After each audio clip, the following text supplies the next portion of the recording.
Coming up on this edition of Classic SSA, we'll go back to when NBA star Tracy McGrady was a high school senior and had to make a decision, play college basketball or make himself available for the NBA draft.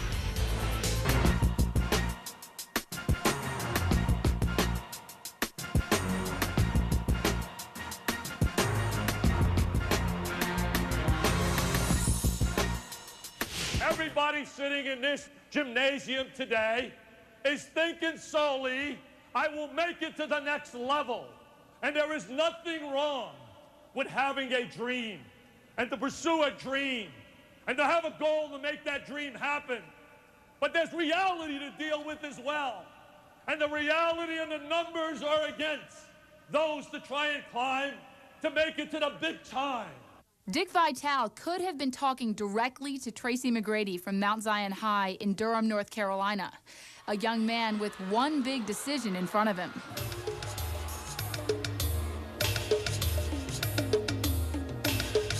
If you had a kid as good as me and can go out of high school, top 10, top 15, you're not going to turn that down. So I don't see anybody turning that down. There's a lot of people who love to be in my position.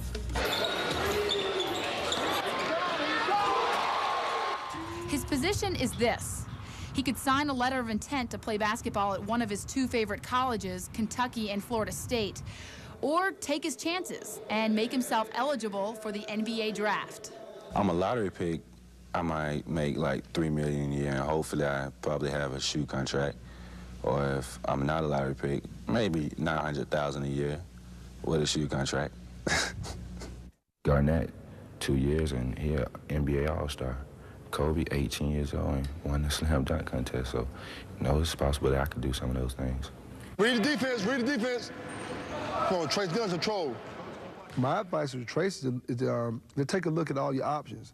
You know, to look if how you tell a kid, if you're going to be a top 15 draft pick coming out of high school, that you might be in that range, how you tell them not to? How you tell the parents to not even look at it or not even consider it?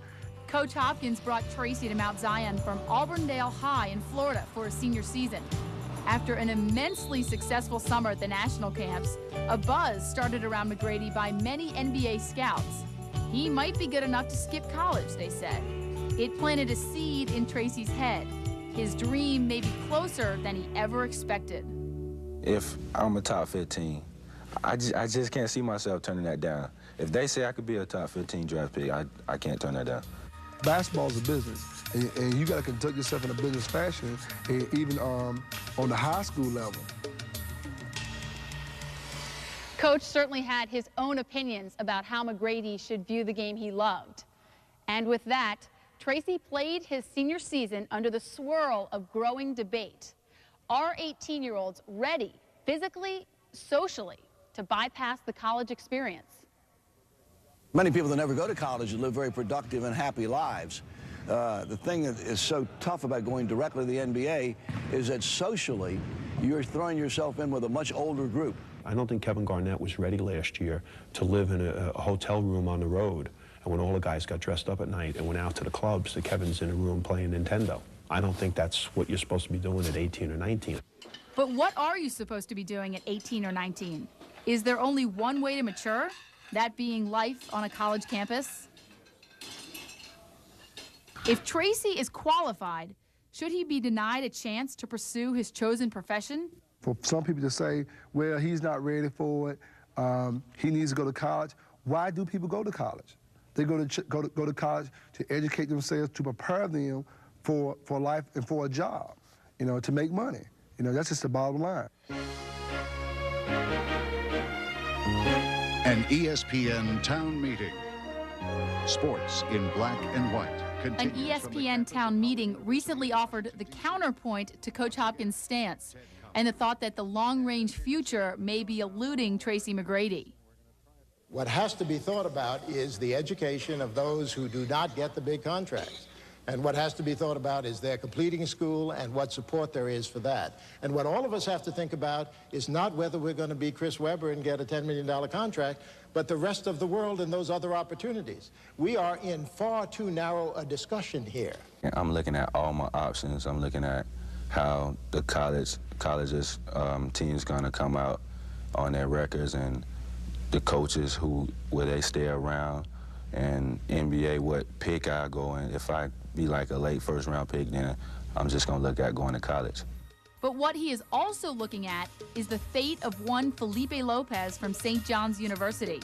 3 years ago, the senior from Rice High in New York was on the cover of Sports Illustrated. He likely could have been picked in the first round of the NBA draft. At St. John's, he has played poorly. His pro stock has plummeted. The stock is going down. His freshman year, he was all right, but sophomore year, he went down.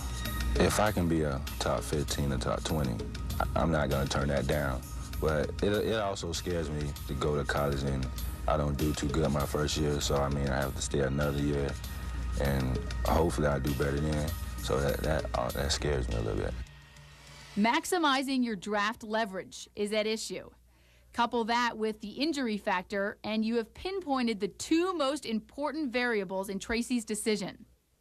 If I blow my knee and then I know I have nothing, so I mean, if I do that before high school's over, I'm gonna have to go to college and just get an education. Unlike Garnett, Tracy is qualified academically. That is not the question for him, for now. It's not about living the college life, whatever that may be.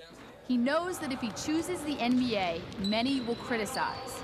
He will tell them of his dream and how he has a chance to see it come true, something many can never say. I can't tell them. They have their own opinion, so they can say what they want. I'm just gonna do what I want to do. I want to be an NBA player more than anything. I just want to be there playing against the best players in the world, and I just want to be a world champion. I just grew up watching the NBA, and that's where I want to be. I love it. With the weight of the world on his shoulders, Tracy McGrady made possibly the biggest decision of his life. The national media was on hand, as well as our very own ESPN News, which broadcast the press conference live. After talking it over with Coach Hawkins and my parents, I thought it would be the best decision for me and my family, and I will make myself eligible for the 1997 NBA draft. The decision was made. McGrady will soon become the fourth high school player in 3 years to jump directly to the NBA. I love to play with him because Michael Jordan, Pippen, and I love Rodman. I love to play with him because Penny Hardaway is my favorite player. And I love to be on the same court, on the same team as him. The verdict came down to one variable: his anticipated draft status as told to him by NBA general managers. It was how he argued his decision to his mother and grandmother. Why go to college if, possibly I could be a lottery pick, and some guys in college, they go to college for 4 years and they still can't be at the position I'm in. So, I'm just going to go ahead and take this jump and continue to work hard every day. So is Tracy part of a trend or a phenomenon? His peers have had success making the jump. Will he? I think it's true that those successes have caused the high school players and younger players to consider going hardship. And I'm afraid that it will take some failures before, players in high school or college are going to sit back and go, well, wait a minute, maybe I shouldn't take that shot. Why do people go to college? If God has gifted him, with more skills and more development than other players, and he has an opportunity to go into his field, then that's what he needs to do.